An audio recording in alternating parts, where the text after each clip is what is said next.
This is the Aftermarket Radio Network.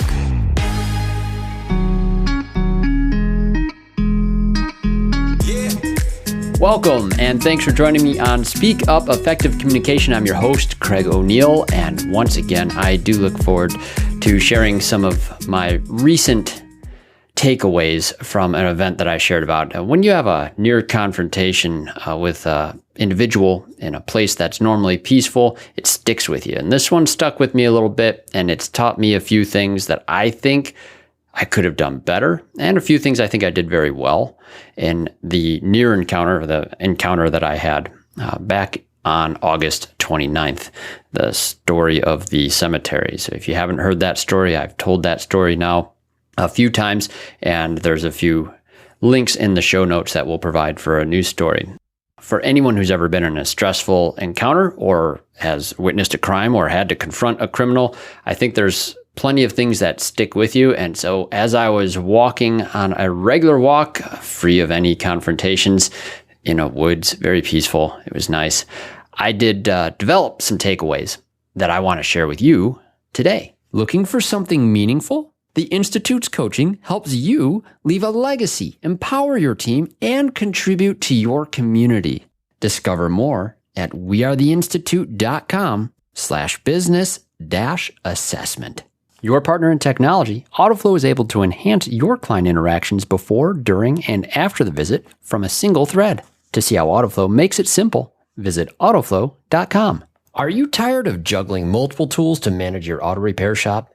Say goodbye to the chaos and hello to streamlined efficiency with AutoLeap, the #1 all-in-one auto repair shop management software. With AutoLeap, you can sell more, save precious time, and delight your customers with every interaction.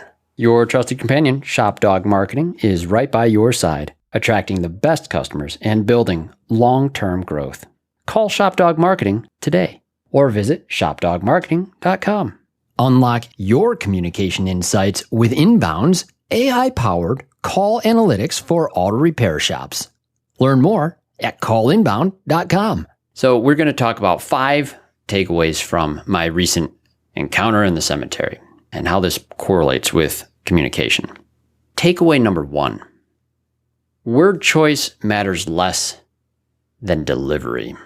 What do I mean by that? Well, this is a high stress encounter. It became high stress anyway. It was spontaneous, it was shocking, and high stress. Some things will become automatic in any scenario like that. I think that's something anyone needs to be aware of. You are going to default to your base instincts and habits in a spontaneous, shocking, or stressful scenario. This is true for why it can be stressful in arguments with family members versus anywhere else in the world. All sorts of things happen. You get comfortable or uncomfortable. It's going to dictate how you respond. Now, in my case, what I did do, I was able to pull my phone out and start recording something, and you hear the words that I yelled, and I wasn't necessarily happy with those word choices. I scrutinized myself or critiqued myself later on. I thought, hey, knock it off was kind of a stupid choice of words, and I've poked fun at that a few times. But the words didn't matter. It was the inflection behind those. And what I would call the tone that I achieve in those sort of moments, and unfortunately is very rare, I'd call it a punctuated parental projection. And what it is, I've had to use, I think, one other time that I've ever had to really raise my voice at an individual, and it wasn't really necessary, but I happened to be across the street at a neighbor's house on Halloween, and we had our bucket of candy out, and I saw a kid taking more than one, and I probably yelled something like, hey, that's my house.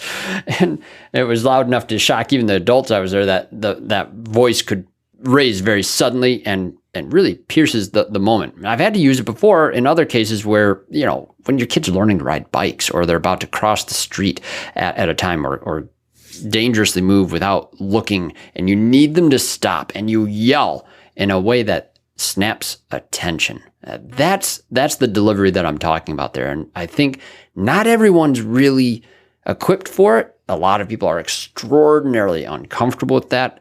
I have no issue with sharply projecting something if I need to. And it works if it's rare. If it were all the time, I'm pretty sure it would not have your desired effect. The desired effect in this case is to snap attention away from whatever somebody's doing and make them pay attention to you. And that's sort of what happened in the cemetery on that day when I yelled, "Hey, knock it off." The person did stop, and his attention was then on me, fortunately far enough away, even as he was initiating some threats there. So typically reserved to keep kids from doing something stupid, but it applies here. The word choice does not matter, but having any kind of an utterance, if it's delivered really well and it's loud enough and projects well enough, oh boy, human speech can be very powerful to snap some attention. Now, what's next is your plan once you have that attention. And this is where, as I analyze what happened, this is kind of where it breaks down a little bit for me. Now, I had initially just planned to film the guy and call 911, but it was disturbing enough seeing statues being smashed in a cemetery that whether planned or not, I spoke up, and that's what I did. Got me some attention I didn't want from the individual, and it took away the ability that I would have had to just follow them and call 911 with less stress, perhaps, but I wasn't willing to witness further damage, I guess would be the only problem. But in this case, I guess my plan was really simple: get the evidence, stop further damage, then call the police. And I had an escape route. I knew the area. This is familiar ground for me. I had lots of different places that I could go if I needed to. And I did expect just to simply follow the guy and get help from the police. But here's the point. The plan has to be dynamic. If you're going to get in a confrontation like this, and I've learned now this myself, fortunately in 41 years of life, I've had very few moments of practice in this sort of scenario. I get to count on the police to protect our community. Friends of mine who've served in the military, I applaud their service and thank them all the time. They've probably had more experience in stressful scenarios than the average civilian. So I would actually really like some feedback from those folks on this sort of topic. I'm sure they have a lot of things that they've been more trained on than the average person. So all we get is reflection. And unfortunately, I can have the reflections here. When it comes to the plan, what I mean by this is I've had self-defense training for years, and there's a baseline layer of confidence. But one of the things that anyone who's been in martial arts or any other study is you always do want to try to not have the fight if there's ever a situation like this. So my goal, again, was very much just to follow. And I could have achieved that in some other ways than what I did. The most disappointing thing was on the third point. I was isolated. And that is not a good spot to be in when there's a confrontation going on. And that might not be your choice. You may find yourself in that situation. And this is something my daughter, she wants to go jogging on her own all the time. We're very uncomfortable with that at certain times of the day and in certain areas. We don't want that. No one should want that. It is always better to have another person there. And especially if a crime is being committed and you're interjecting yourself into that scenario, whether good cause or whatever, isolation is a very dangerous thing. So I reached out. Of course, it was the 911 call initially, but they had to let me go, they said. And I was really surprised by that. So my plan of talking to them and getting the police to that spot was no longer really an option. So I had to immediately call my family, my wife and son. I've told that part of the story a few times now, but my wife didn't answer her phone initially. My son, who always has it in his hand, did. And that's how he was notified. He came very quickly, and I suspect had a little bit more eagerness to be a part of an adventure that's going on right now too. And that's not the point here at all. It should never be anybody's plan to look for a way to have a situation like this or try to have a vigilante mindset or anything. This is just a peaceful place I walk every day that's been violated. So very different case. It's where I always am. And this is something that was happening in a spot, and it's hyper unusual. But it is extremely important that someone else is there. And I think this was really important for me. It bolsters an appearance of strength when you have additional people with you. This was an individual that was committing a crime. And so having more numbers and the fact that my son brought his vehicle gave me even another option for escape, not in order to threaten a person to have a vehicle, but an escape route option opened up for me.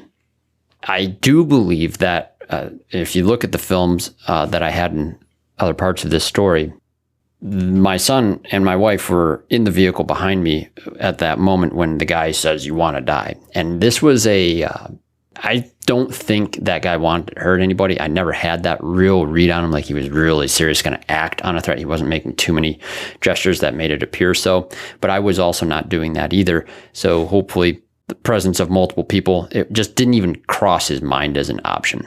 Having more people there, obviously, it was a good thing. And I look back on that as probably one of the smarter things I did. In fact, I don't think I would have even followed into the next area where I saw the guy go if backup hadn't arrived. I didn't feel comfortable going into the tighter spaces without a good line of sight before I did. And that was evidenced in the video. I emerged from a tight area there and was a lot closer to the guy than I even intended to be in. Having someone with you is wonderful. Make sure they're the right people. The wrong people might be escalatory in their actions, and you know that, friend. Some of you have them. I know I have them. My wife and my son, neither of them typically looking for any kind of thing. My son's never been in an altercation. My wife either. And I never have. One kid in school one time, minor fist fight. It was very minor. Doesn't even register on the scale of what this could have been. So de-escalation is the option that I recognized is basically what I was doing. I wasn't just trying to go away. I wanted to keep track of the guy. I wanted to make sure the police would know how to find him. And the guy was crossing a park now with a playground. I didn't want to not see what he was going to do. There's kids playing nearby. There's generally a lot of activity. It wasn't tons of activity here that night, but there was a few mothers with kids at the playground, and not exactly a scenario that want to just walk away from if there's a crazy guy that's been damaging things. That's just not what I felt like I should do. So having a brief confrontation there, de-escalation is where it came in. And this is kind of where I've poked fun at this. Like when he says, "Want to die?" and all I said was, no.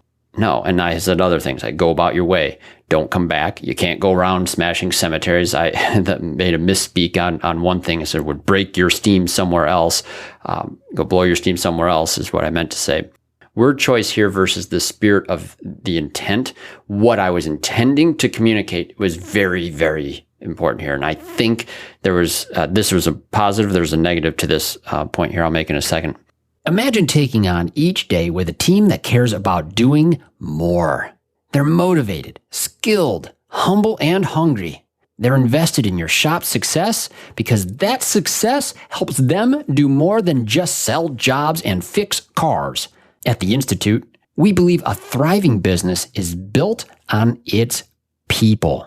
Our comprehensive coaching and peer groups help you become a leader who is capable of inspiring your employees to reach new heights, capable to deliver exceptional customer service, and capable to grow your business into a respected pillar of your community. Start your legacy at wearetheinstitute.com/business-assessment. Hey friends, as you know, I'm a proud member of the AutoFlow team, and let me tell you, we've changed how business is done for auto shops everywhere. We support your client experience before, during, and after the work is done. Imagine this: timely updates sent directly to your clients, branded digital vehicle inspections, and seamless communication from start to finish. That's why shops love AutoFlow. And hey, with those 5-star reviews rolling in, you'll wonder how you ever managed without us. Take an important next step and take your auto shop to the next level. Visit www.autoflow.com. Get on board with an AutoFlow trial. Are you ready to meet your perfect auto repair shop management software partner? Well, say farewell to the days of transactional relationships and hello to a true partnership that elevates your business. The number one all-in-one solution is AutoLeap. You're not just getting software, you're gaining a dedicated ally committed to your success. AutoLeap will help you sell more, save time, and delight your customers at every turn. From scheduling appointments to creating estimates, generating invoices, managing technicians, and seamlessly syncing with QuickBooks to keep your records updated. Experience the difference a true partnership makes. Visit AutoLeap.com and book a demo today. AutoLeap, your trusted partner for success. Want to see your auto repair shop thrive? Are you looking to drive more customers to your auto repair shop? Let ShopDog Marketing be your guide. Our customer-first approach, combined with AI-driven creative content, ensures top rankings. Dominate mobile first and voice search with our specialized expertise. Reach out to ShopDog Marketing today and start growing your business. Don't miss out on this chance to boost your business. Visit shopdogmarketing.com. Inbound has exclusively served independent auto repair shops with expert communication solutions for years. Now, our robust VoIP platform ensures you stay connected while our industry-leading AI analytics take your business to the next level. We provide the tools you need to understand your customers and optimize every interaction. Choose Inbound. For proven expertise and unmatched innovation, visit callinbound.com and discover the difference we can make. I was giving him options that suggested a course of action that he should take. I was directing his thoughts and influencing the decisions that he could take there. I wasn't saying, try me or bring it or I'm ready or any of these other things or like that you could do in a fight. These are subtle ways of trying to direct somebody's energy towards a more potentially positive outcome. And those options being available to them, I think, are important for why someone would choose to continue to walk away, despite the discomfort of being followed at a distance and filmed. Still an option for him versus attacking, especially with people behind me and him being outnumbered 3-1. That would be the odds were not in his favor, and that was good. So de-escalation is more of an option when that's the case as well. Now, I did make a mistake in that first encounter, and I think it's important to mention this, and I've talked with my wife about this. Is like, isn't it a little instigatory when you came out there and you yelled at him again? Because, yeah, my initial reaction when I was kind of converging on what his path was and my path was on the second encounter, I yelled, hey, again. And I did this 2 reasons. He had changed his clothes slightly. He had acquired a backpack and a hoodie, and I was only about 95% certain that that is the same guy that I saw doing the crime a moment ago. And so I used that shout again, hey, to snap his attention and see what his reaction was. I don't think I planned it that way, but that's basically what I recognize I was trying to do now. And that's exactly what it achieved. It did identify the guy, and since he had made verbal threats before, I was able to recognize his voice, and it was definitely the same clothes as he turned to face me. Not necessarily great, though, because it did have no plan besides like, what am I going to do when I get his attention the second time now? Good plan, right? No, not necessarily a great plan at all, but it served its own purpose. Now, the last thing I think is the most important thing, and this is the fact that, as I mentioned in the story, the cops did not show up. Local news did, and local news was very, very fast. They wanted information even that night, and I couldn't even upload things to a G drive as fast as they were reaching out to try to get stuff and wanted me to sign a form and say, I've never experienced that sort of thing before. But why was the news important? I think there's 2 things that we contacted the cemetery folks. Their office was closed at the time, but we left a message. We contacted a few of our close friends in the neighborhood and close neighbors to let them know what was going on. And my wife posted one in a neighborhood Facebook group. Now, neighborhood groups, okay. I didn't make a post on this until the following day myself. But what I'm trying to say here is local news actually serves a really interesting purpose. And that's one of my main takeaways from this. I was reminded of the fact that, wow, there's channels, competing channels, even inside the community that are obviously trying to get the scoop. And it's a business. Media is a business. Reporters, they need stories. We had a story, but the story served a purpose. The story served an important purpose of getting the word out to the community in a way that I think was actually really, really helpful to reclaim a space that had been damaged. And that's where my focus really was over the next several days after this event, is actually just being in awe of how much more traffic it brought to the cemetery. And now we have more good people wandering around. And when more good people are wandering around, then people who are up to no good don't show up. And it is that simple. So bringing awareness to the community of something terrible does attract attention. That attention brings about activity of a positive nature, and hopefully that lasts. Hopefully that space gets appreciated a little bit more. And I'm just grateful for the fact that, hey, there's people that will take these stories and they'll share it responsibly in a way that does serve the community. And that was actually a really beautiful thing to be a part of. So those are my takeaways, at least for now. I imagine I'll have several others, but I think I've talked about this story enough for now to let it be what it is. It was just a fascinating blip in my life of a circumstance where my goals of physical fitness and my goals of developing my communication skills kind of converged in an interesting way. Hopefully you find these takeaways helpful. Hopefully it allows you to think about how you would act in a scenario where you're on your daily excursions in a place that you love. And if something happened there, maybe you have a rehearsal in your own mind of how you might perform. Maybe you do practice that sort of thing, and maybe, just maybe, you'll have to speak up yourself. Thank you for listening. I always remind my listeners, again, listen up before you speak up, and thank you. You've been listening to Speak Up, Effective Communication with Craig O'Neill on the Aftermarket Radio Network. Follow Craig on your favorite podcast listening app and on his YouTube channel. Let him know what you'd like him to speak up about. Craig is all for advancing the automotive service aftermarket.